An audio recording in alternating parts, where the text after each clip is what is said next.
said, empty your mind. Be formless, shapeless, like water. Now you put water into a cup, it becomes the cup. You put water into a bottle, it becomes the bottle. You put it in a teapot, it becomes the teapot. Be water, my friend.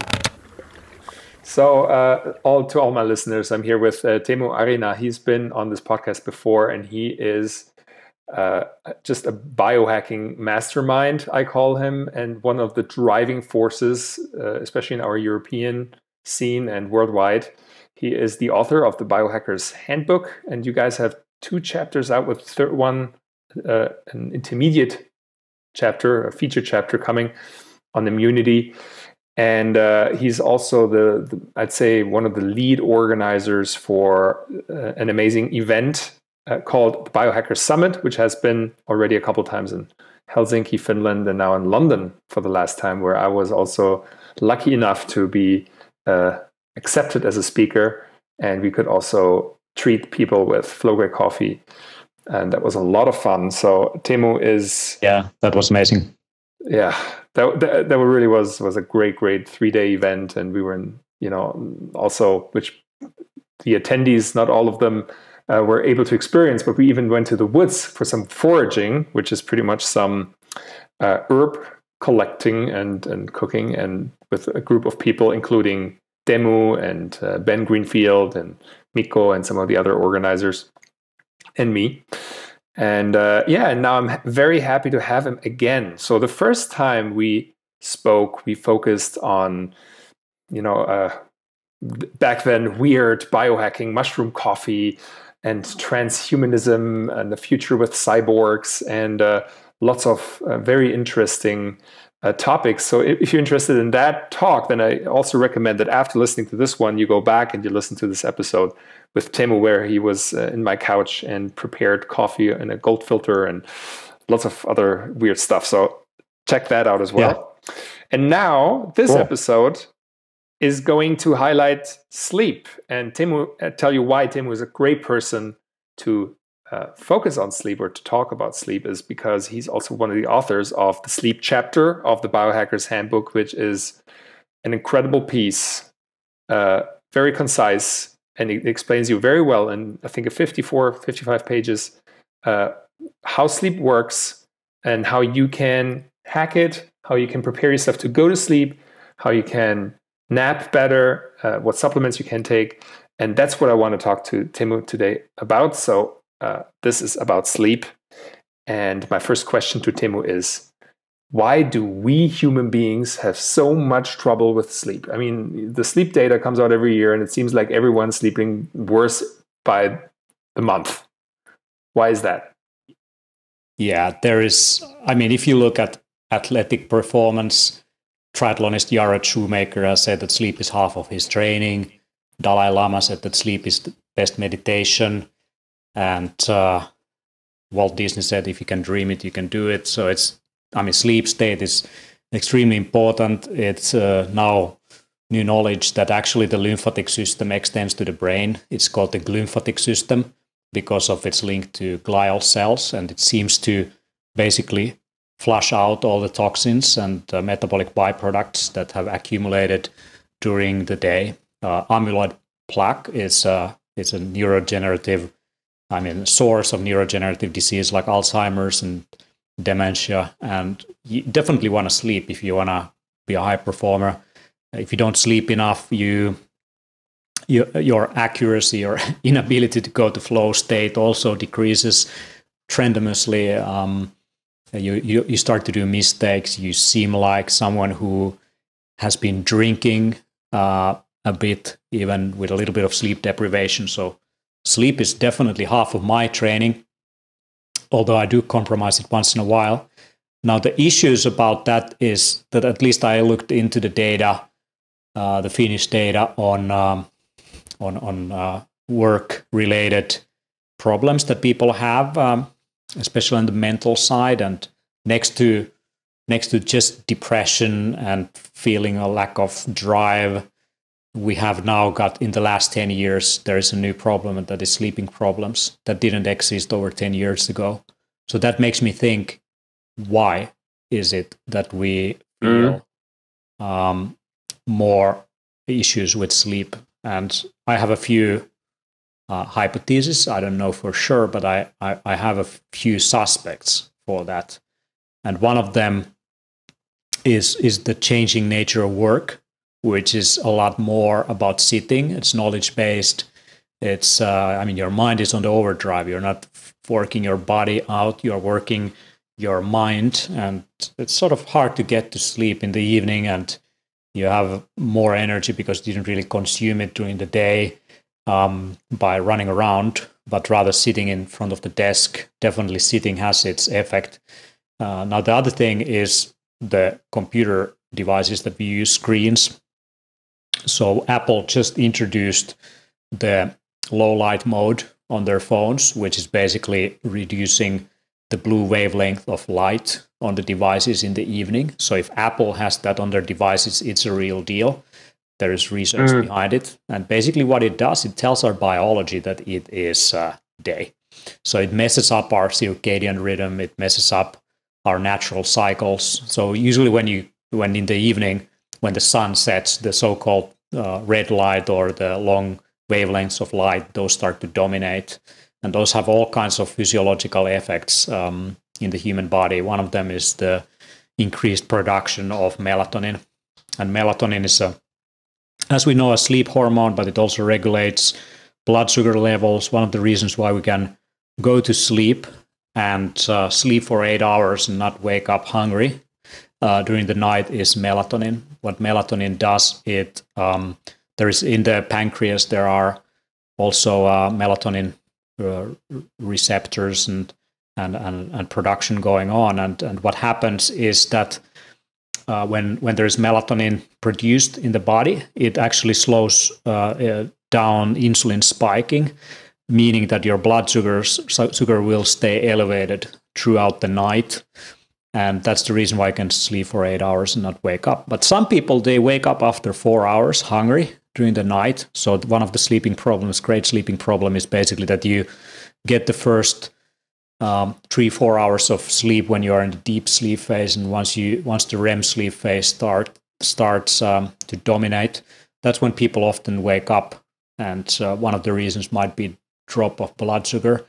So there is something going on with our hormones. There is something going on with our natural cycles and physiological processes that is just like messing up everything. And there is increased amount of risk for diabetes and all kinds of other sort of issues that we see today. So that's just like originating from lack of sleep. Yeah, that's right. So you mentioned electronics and so on, but it's a lifestyle. It's a combination of lifestyle and technology and maybe human nature that led us now to the state where we really struggle with sleep, and it makes us sick. And now you came up with a whole chapter on this, and maybe for the first part now, I'd like maybe you, because we have people who really want to, let's say, dig into the science and understand how does sleep actually work, and maybe can you lead me through the different sleep alternative states? Yeah, absolutely. So what happens physiologically in the body? I mean, if you want to biohack this, you should understand what processes are going on in the body when you go to sleep. And everyone has been, told at some point that you should get 7 to 8 hours of sleep, and that comes from some research on the physiological side, and also what people sleep on average, what they seem to need. And some people sleep less than 6 hours.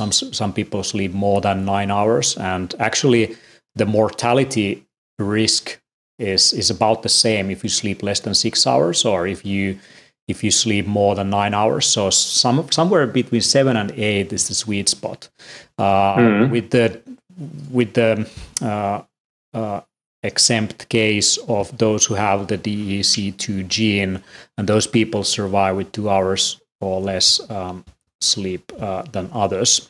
But anyway, so going through the stages, this is something that we can see from different physiological indicators, what's happening in the body. One of them that we measure definitely is EEG, the electric activity from the brain, and from there you can see when you fall asleep you have increased theta waves, and when that's when you get into deeper relaxation and almost meditative state, and from there you dip into deep sleep phase, which is dominated by delta brainwaves, very slow brainwaves. That's also the time when you're sort of like the central computer gets shut down and cleans up things. So one of the most restorative part of the night is the deep sleep phase. So one cycle where you go to light sleep and then deep sleep and back to light sleep, and then you either wake up or you go to REM sleep. That lasts about 90 minutes.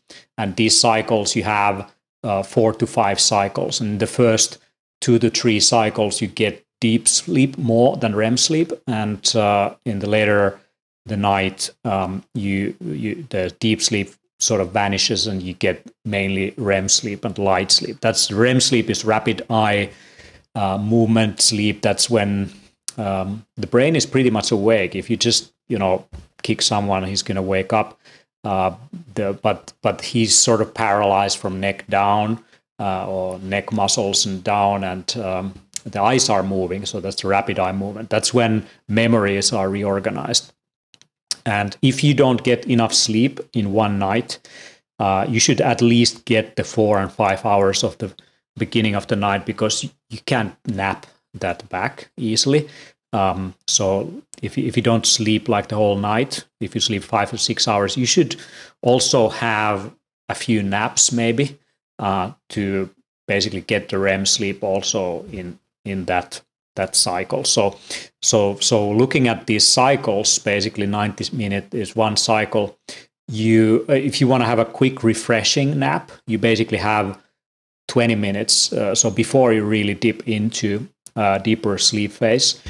So you have like just 20 minutes. That's what Salvador Dali did. That's what Einstein did, napping in his chair, maybe having a spoon or a pen in his hand. And once the pen or spoon drops on the floor, that's when you wake up. That's about 15 to 20 minutes. Yeah, that's a great hack. Yeah. But if you want to go beyond that one, 90 minutes is good, because if you wake yourself up in the middle of a cycle, you feel a bit like disoriented. And the reason for that is there is a specific hormone in the body that is basically the root cause for this paralysis. And the reason why you feel a bit like off when you wake up in the middle of a cycle is because of this process. So you wanna have like 90 minutes of sleep.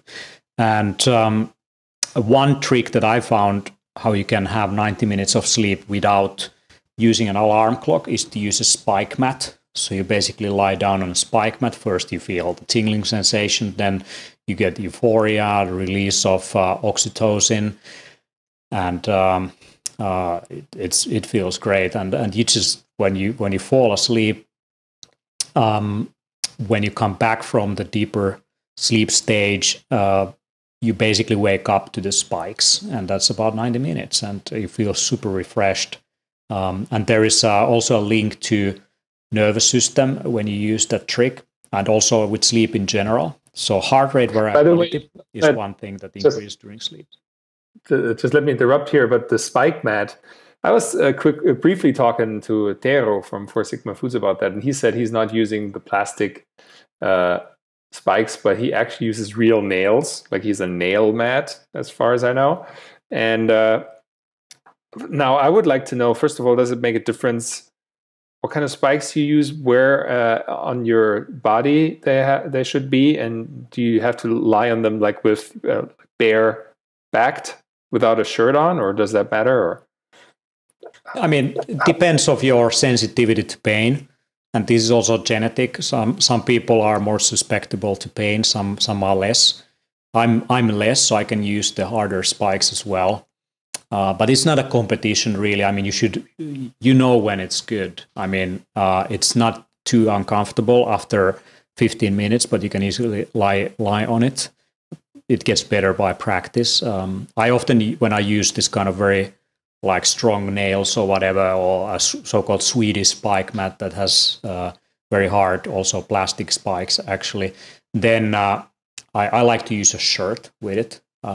It still really comes true, but basically it depends on the weight. You can also just lie on your belly on it. It's more sensitive.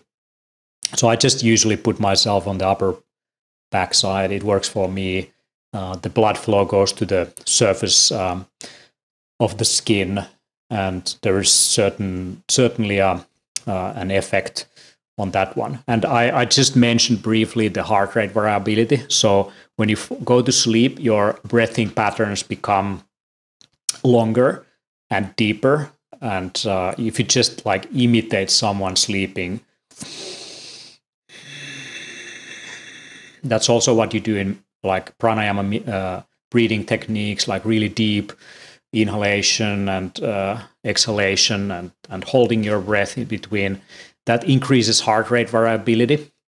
And if you are stressed out, it takes some time, even when you go to sleep, to really get into that state where you get a recovery from nervous system perspective.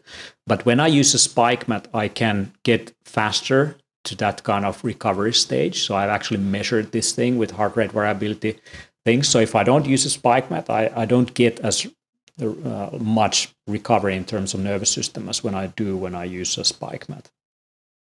All right.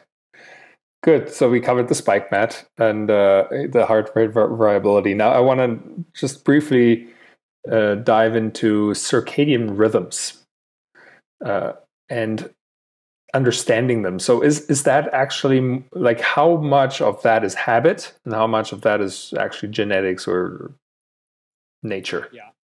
So circadian rhythm is it's not a woo-woo thing. It's actually, there's many biological processes in the human body that are regulated by the cycles of the day. And many of you are probably aware, perhaps listeners, of the effect of light on this, but there's other processes also that don't follow necessarily the daily light cycle, but other cycles. So for example, people who are blind, they still follow some kind of circadian rhythm. And many things in nature follow some kind of patterns in nature and seasons, and there are things that that alterate and fluctuate and pulsate. So one thing that you can see in the human body happening alongside with these cycles is changes in body temperature, pulse rate, blood pressure. Also, your reaction time and performance might be enhanced at specific times of the day. A good example is physical exercise. The time when you have best coordination, fastest reaction time, the most efficient blood circulation, greatest muscle strength is usually late in the afternoon between 3 and 5 o'clock. So that's usually the time when you should maybe have all the heavy exercise if you want to basically get the benefits of using your circadian rhythm for this. Also, bowel movements are increased. So at least I get some bowel movements right after waking up in the morning. And those get suppressed in the evening. And so following the circadian rhythm has a great health effect, definitely. So I just explained the melatonin thing, and I actually analyzed my own DNA for the way how melatonin affects blood sugar levels. And I'm an unfortunate person. Basically, 30% of people have a specific mutation that makes them more susceptible to the effects of melatonin. I think it's partly because I live here in the north of Finland, meaning that there's very long nights and long dark seasons. And in dark periods, my blood sugar levels will remain elevated more easily. And if I take melatonin supplements, the normal dose, like 1 milligram or 2 milligrams, I actually spike my melatonin levels by 56 times compared to someone else. Wow. So I should take like 0.1 or 0.2 milligrams of melatonin to get the same effect from melatonin supplementation as so-called normal people. The effect of this is that if you eat late in the evening, once your melatonin production has started, or late in the night when you wake up, you will spike your blood sugar levels, and this blood sugar doesn't come down for a long time.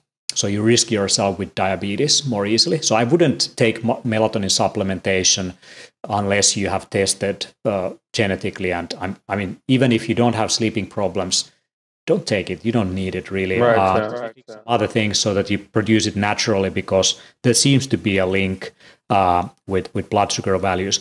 What it has as an effect is that you can have an elevated morning blood sugar levels, meaning that when you have breakfast, if for breakfast you have like orange juice and some wheat products and cereals, and you spike your blood sugar very early on in the morning, that's also going to put you into the risk group, because your insulin production is inhibited by your pancreas. So people like me might have elevated blood sugar levels until 12 o'clock in the afternoon, in the day.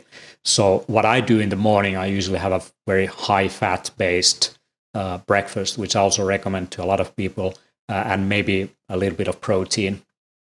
But I'm not overdoing sugars in the morning for this reason, just to avoid risking diabetes. Let's dive right into your routine. I'm very interested. How do the first 90 minutes of your day look like? Like, what time do you get up?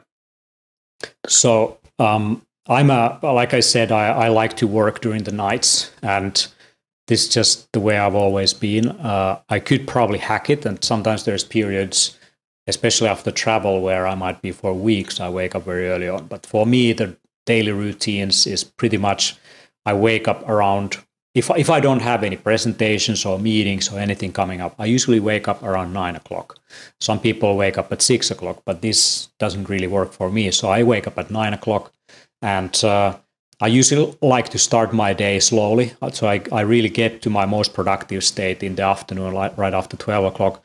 I often just have high fat, high protein kind of breakfast. I do some exercise things in the morning. What is the high fat, high protein? Or just give me an example, just for people to really have actionable tools to work with. One of my favorites is to steam broccoli with a kettle where I have eggs boiling, and once the broccoli is steamed with the same water evaporating from boiling the eggs, usually they are both ready. So the eggs are ready and the broccoli is ready. What I do then, I break the shells of the eggs, I mix them up with the broccoli. So I mash it up, and I put some butter, a lot of butter and MCT oil in there, and some spices, maybe cilantro, parsley, wild herbs I've been collecting, and I mix that thing up. I finish it up with a little bit of lemon juice or lime and salt and pepper. And this is my breakfast in ideal case. If I'm in a hurry, I usually just make like a kind of bulletproof coffee or a kind of like a coconut oil matcha latte kind of drink in the morning. Mm-hmm. So I'm alternating between different variations of this. And I really like Tim Ferriss' book on preparing your eggs in different ways in the morning. So I've been practicing different kitchen spice mixes from different cuisines and regions by just playing around with my eggs. Well, that sounds very good. I love eggs as well in the morning. So, but I think a lot of people are at a loss when you tell them, "Hey, high-fat breakfast." What does that entail? And for the normal person, it's just weird to switch from cereal and milk, and bread and butter and jam to eggs are a thing, but then everyday salmon, eggs, avocado, bacon. This needs some form of transfer. Sometimes I also have like bacon if I get some really high quality one, not like the stuff that stays good for months in the fridge, but like very fresh stuff from the butchery, organic, grass-fed. Sometimes I have bacon, but often I have salmon. That's pretty good in the morning for the protein part. I definitely don't have milk or cereal because of the insulinergic effect that those have. I also like to stabilize my blood sugar in the morning. So what I use for that is that if I'm only drinking like this fat-based drink, then I'm just having that with fats. But if I have like this egg plus broccoli kind of setup going on, or some other low carb veggies, what I like to do is to have like a cup of coffee with some cinnamon, or sometimes with ginseng. So these herbs that have blood sugar balancing effects to them. Mm-hmm. Another thing is medicinal mushrooms in general, like chaga, which I took just in the beginning here. I'm preparing myself for evening, so I'm just bringing down some of the overstimulation. Is there alcohol in there? There's some alcohol in there, right? In these, it's an alcohol extract. I mean, the best way to have alcohol is to make a tincture out of it and have a little shot of some good stuff. So I basically apply these different strategies to the day, and it's all about maximizing what you call flow state, what I call basically just like the optimal state of getting shit done. And it means basically a steady blood sugar level, and fats just work for me better. And I know from my genetics and from experience that actually the nighttime, when my blood sugar stays high very easily without eating, I can work on the computer for 4 or 5 hours straight without having any kind of food or anything, just like drinking a little bit of water or some tea, and I have no struggle. So some people have more struggle, and for me the trick really is to work in the late to the night and get a benefit from the fact that my blood sugar stays high naturally. So when I want to get a lot of stuff done, otherwise when do you eat carbs? Are you in a ketogenic diet? I'm in a ketogenic diet if I'm going to be working to the night. If I'm going to sleep, then I'm having a high carb dinner. So then I'm basically loading up the carbs, and those are beneficial for the night. So if I'm busy, sometimes like traveling, I carry with me like some honey, and I mix the honey with some adaptogenic herbs. So in this one particular, I have some ashwagandha, some reishi, and other things. So this is like a honey mixed with manuka honey, medicinal honey that I mixed up with these things that have some calming effect on the central nervous system and have some adaptogenic properties. Sometimes there's some chaga extract. So honey is a pretty good preservative. Sometimes I just put some spirulina powders in there, so I get my daily dose of spirulina. No one is, eating more than 1 or 2 grams anyway, so honey is a pretty good source or delivery mechanism for it. Mm-hmm. Yeah, in the morning it's fats as a delivery mechanism, and in the evening it is sugars. Okay, that's good to know, because I get that question quite a bit from readers that say, "Hey, when should I eat carbs?" And I was told I should eat them in the morning. And as we know, there are myths out there, and having a high sugar breakfast is, for most people at least, one of them. You should focus on fats in the morning and then have your carbs later in the day. For most people, let's say, if there are always exceptions. I want to add also one thing, how you can play around with your circadian rhythm. And one of them is that basically in the morning when you wake up, it's elevated cortisol. So cortisol slowly rises during the night, and it basically wakes you up in the morning. And that's not the moment when you maybe, want to start consuming your coffee immediately. So I know a lot of people have this kind of habit that they just need to have their cup of joe right in the morning. But for me, and also by looking at the studies and all of this, I don't want to spike cortisol extra at that moment, but I just rather make the coffee and I bring it to work. And around 10, 11, that's when I drink my cup of coffee. So that's when the cortisol starts to drop and maybe some drowsiness kicks in. And that's when you need coffee most. So a lot of people, they just drink coffee as a habit. And to me, it's a strategic tool. I just try to use it consciously.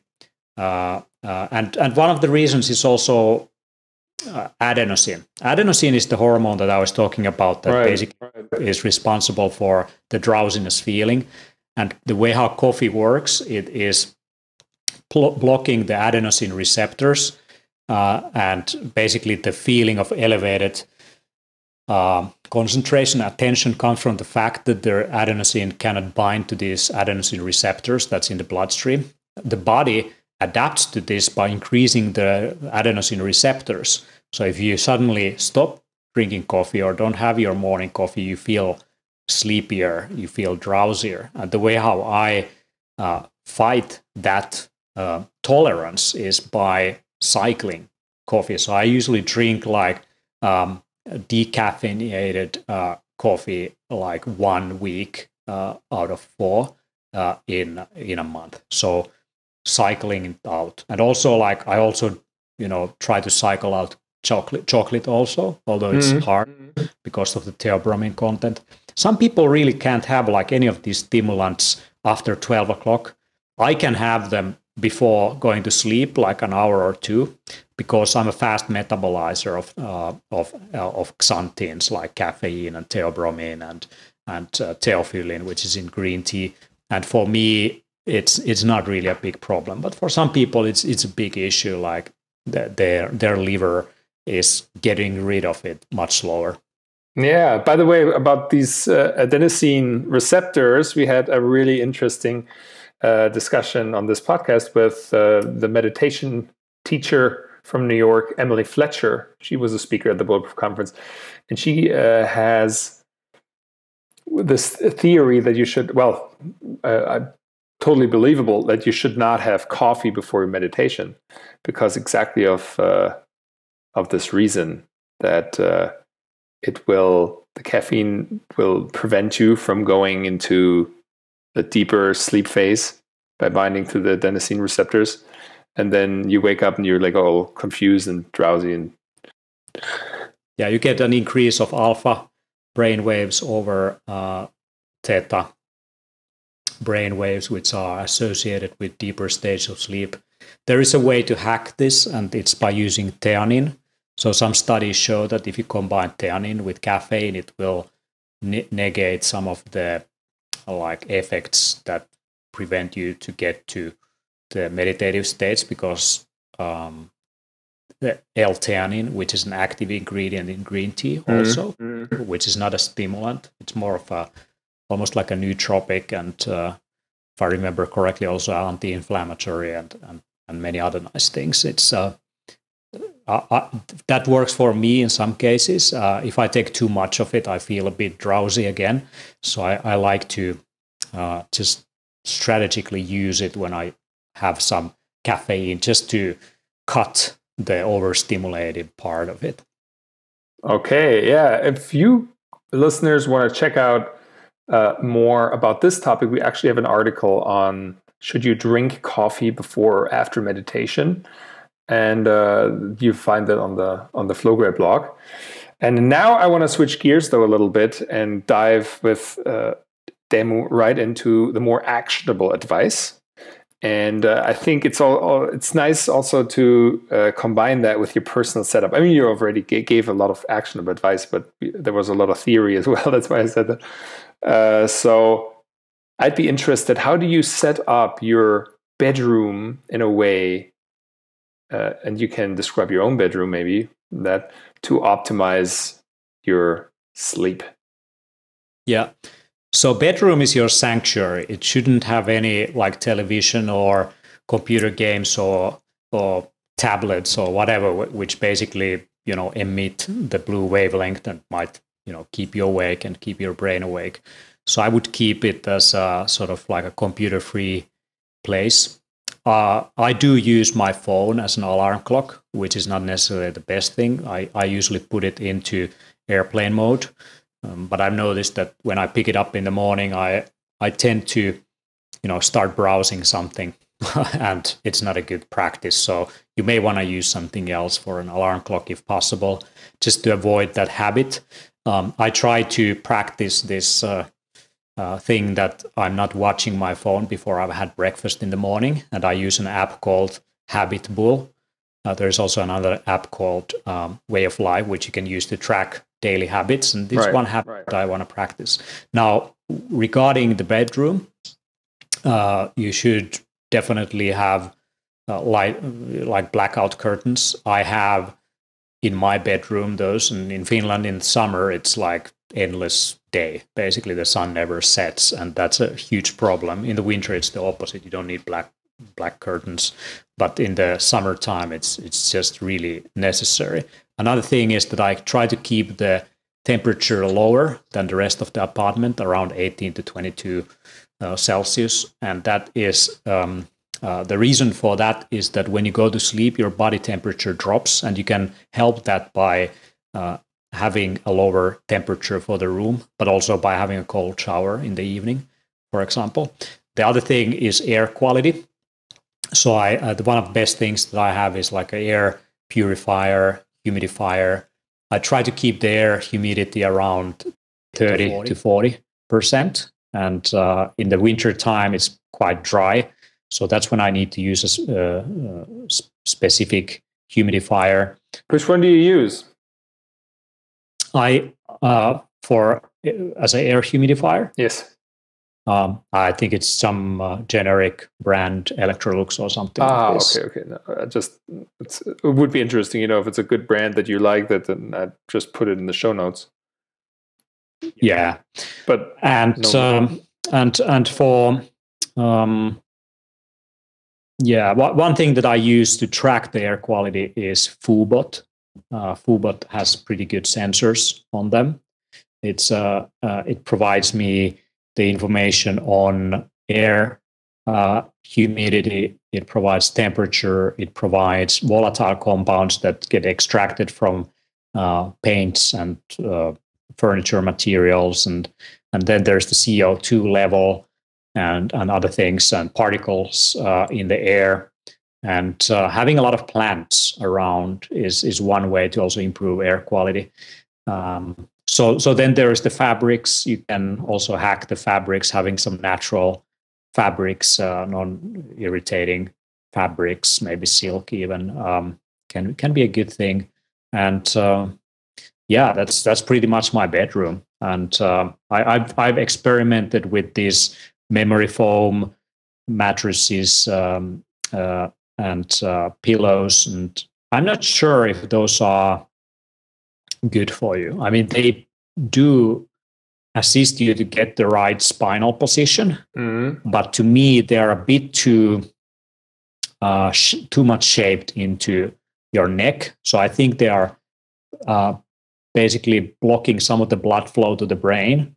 So you may want to use something like the Japanese use, just like a very hard pillow where your neck is like resting in the air while you sleep on it, and the elevation is good while you sleep on your side. If in the hotel room, what I like to do is I just roll a towel into basically a pipe on which I sleep, and that takes care of some of the neck problems. And so you want to make sure you have blood flow to the brain, and that's one of the things that I would look into, in addition to avoiding some of the spinal disposition.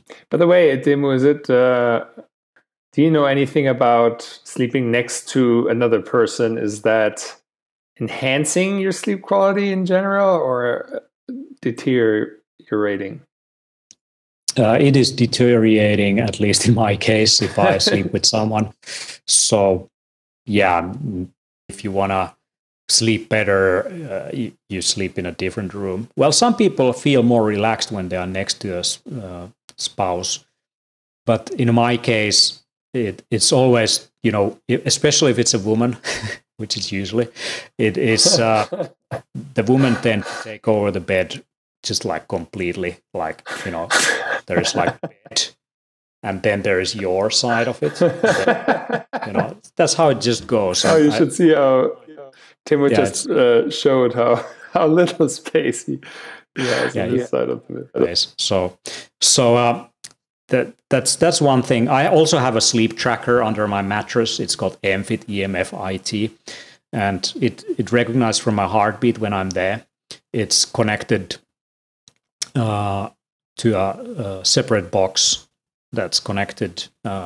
It doesn't use wireless, so it's connected to a wired connection to the internet, and basically it records my night sleep. It recognizes from a heartbeat when I'm lying on the mattress, and it measures my breathing rate, my heart rate variability, so it can measure throughout the night my stress and recovery, as well as morning resting heart rate. And that's a very useful tool. It's one of the best things that I have, really, when I'm going through a very hard period in my life. I just like to really look into the data sometimes to optimize and see how hard I can go. And I learned a lot by just looking at heart rate variability during the night. That's what I was about to ask. What have you learned specifically from heart rate variability during the night? Yeah, so when you are stressed, when you're going through periods of stress, your nervous system doesn't recover as easily. You need more sleep in those. So if you have heavy exercise or did some air travel, maybe had a presentation and worked long to the night a few nights before, or maybe had some alcohol, you need more recovery time. And it shows up as lower heart rate variability throughout the night, and especially in the first hours. So you need more time to really sort of relax your nervous system and get into this recovery phase of increased and elevated heart rate variability. And I've used EMFIT to track this. And often on weekends, I get a lot of recovery. And during the week, it often goes to the negative side. When I see this happening, I try to just make sure I have some meditation in the day, maybe walking in the forest, maybe just, doing something completely mindless, maybe painting a wall or doing the laundry, or just like sitting still and doing deep breathing exercises.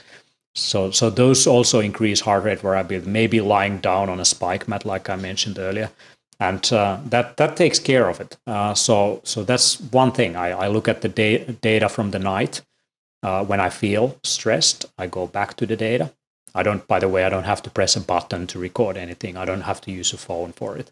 That's why I like EMFIT so much. It's a great tool for that. And, it just does it automatically. You switch it on one time and it's working. That's right. It's recognized from your heartbeat when you are there.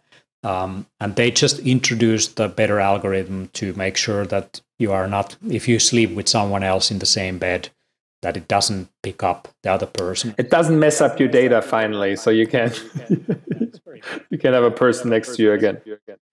Yeah. So have your data untouched by your partner. That's great. All right. I want to talk a little bit about supplements, because I think there are some myths out there about we talked about melatonin before. How about magnesium is considered to be one of the sleep hacking supplements. Does that work? I would measure my levels because I'm having chocolate right now, and chocolate is high in magnesium. Nuts are high in magnesium. So if your diet is already providing you that, I don't think you need to supplement anything without actually checking if you have low levels. But the general recommendations are that you need that because magnesium takes part in about 200 different biochemical processes in the body. And if you don't have that, you have difficulty on shutting down neural inflammation and other things. So also during the day when you have high glutamate, which is an excitatory neurotransmitter. That's what you want to hack if you want to have like elevated concentration. But the downside of that is also neural inflammation. So to shut that down, you need magnesium for it. Now, with magnesium, some people recommend it if you have like spasms during the night, that you should have some magnesium to alleviate some of those or cramps. Also, that might be a sign of magnesium deficiency. Well, I've done the different magnesium supplements and tried different things, and I don't see a lot of like difference in my sleep quality. Really, I checked the data. I don't see anything there. Wow. So I'm taking magnesium only for the just to make sure that I have the adequate levels. So especially if I test myself and I see I have low magnesium, which is not often the case, then I might supplement on it. But I'm not every night for sleep purposes, not at all. It's something that I'm usually not deficient, but that's really, if I don't supplement magnesium, I'm fairly quickly in lower levels. This is one of the things somehow. So I do take it, but I also have to say that I didn't really feel particularly different when even taking high doses of magnesium versus low. One thing I really noticed was that, and now it's fairly known, but vitamin D, that if I took that at night, which I did at times back in the day, then that prevented me from going to sleep. Vitamin D can do that. Definitely, it can have it increases your alertness for sure. Maybe it stimulates the immune system a little bit. I don't know. I mean, vitamin D plays a role in the immune system by playing around with the vitamin D receptors, which are all around your body. So I guess that has some kind of role there. Hard to say, but I take my vitamin D in the morning with fats. You need fats for increasing its absorption anyway. For magnesium, you could also look into other electrolytes just to balance it out a little bit. Magnesium to calcium, magnesium to potassium. Also making sure that you get those, especially if you have exercised a lot, not just taking the magnesium supplement, but also maybe having the other electrolytes coming in at the same time. It balances out things a little bit, at least to my experience. So now I want to give you a scenario. So let's say you have this one person, and she is had a really long day, is super stressed, had a issue with her boss and a fight with a friend and so on, and she's super hyperactive at night. And what would be your recommendation for her to calm down, to relax, to have a good night's sleep? Yeah, I mean, deep breathing exercises are always good. So you can practice some box breathing. So having 4 seconds slow inhalation, holding the breath for 4 seconds, 4 seconds slow exhalation, 4 seconds holding your breath before inhaling again. And that really increases the heart rate variability. One thing that is happening is that the breathing rate is always linked to your heart rate also. So when you start breathing more slowly and longer, naturally your heart rate drops. And of course, your stress level drops. And the other thing that happens is heart rate variability increase. So heart rate variability is linked to heart rate also slightly, and breathing rate. Also the way how you stimulate your vagus nerve in the process, which is responsible for the heart rate and other bodily functions in the autonomous nervous system. So that's one thing that I would definitely do. And the other thing is that I would probably write down the things that you worry about it. So just you get those things out of your mind. And one thing to do is, if you had a really bad day, is always to list like 3 things that you're grateful of, the things that were actually positive. So you end up your day with a high note. Right. No, I totally agree. That's a great one. Also, one thing, because I noticed that now recently in Texas, at the PaleoFX conference that a lot of people are taking CBD oil, which is a compound found also in cannabis. Yeah, cannabidiol. So actually, my question would be related, but people would also consume cannabis. Like, I'm not a fan at all, because I really don't feel that it improves my sleep quality. But do you know anything about that? Does that in general help people fall asleep? Yeah, I did look into it. What cannabis does, it increases your amount of deep sleep that you get with the expense of REM sleep. So many people, when they smoke something, they recognize that they don't have necessarily dreams, but they feel very rested. So you get a lot of like deep sleep, but you don't get a lot of REM sleep.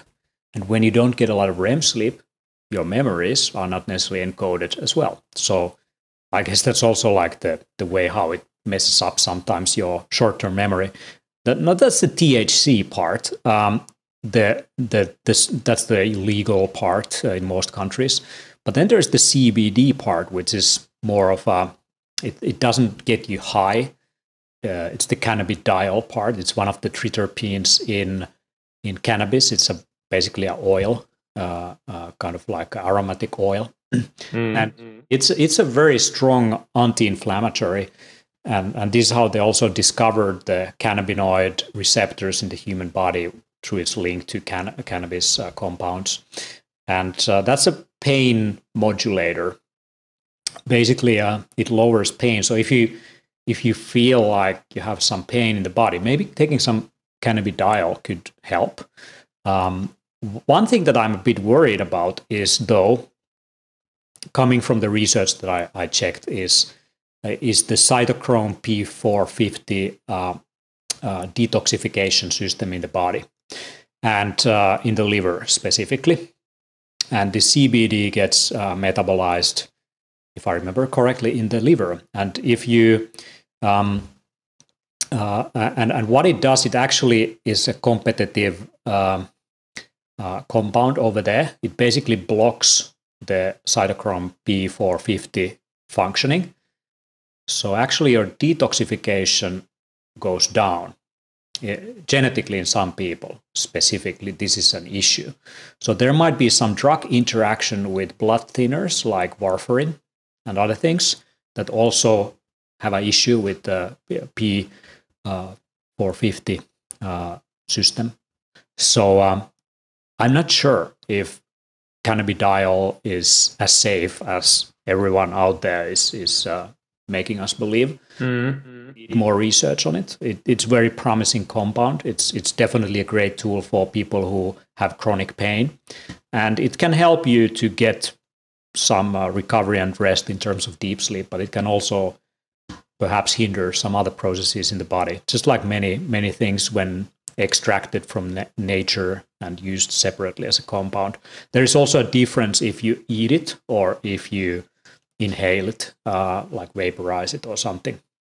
But I don't know about this much in terms of personal experience. So I've just looked at it in terms of. So that's what I know about it. How about one more question? Because I tend to think that actually helps me, which is a kava.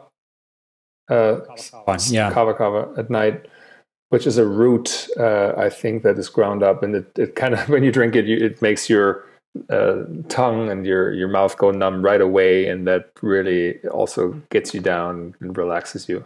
Yeah, there's some relaxing herbs like passion flower and kava and lavender even. So there is many of those that you could look into. The issue I have with kava is its effect on liver. So it's metabolized in the liver and you probably get a hit from it. So I wouldn't use it every day.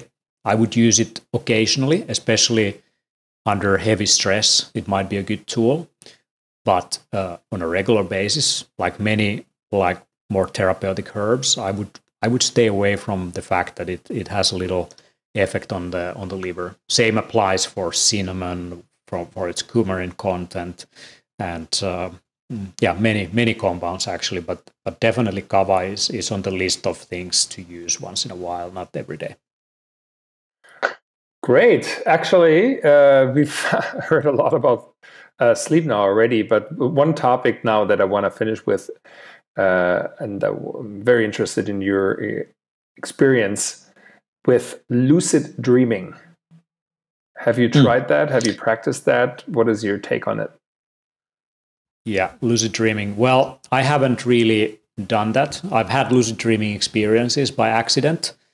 You can practice it by having a sleep diary, and when you wake up, you basically immediately write down your sleep, the dreams. And if you want to practice it, you just set up an alarm clock to wake you up in the night, in the sleep cycle when you get to REM sleep. So when you wake up, you probably are dreaming at that point, and you can just write those things down. And when you start doing it, you start to recognize while you sleep that you are dreaming. And that's the next phase, is to practice that part. And lucid dreaming can be a great tool to navigate some of the like subconscious things, and maybe even have some pretty wild experiences. That's what I heard. I've had some crazy things by accident, for sure.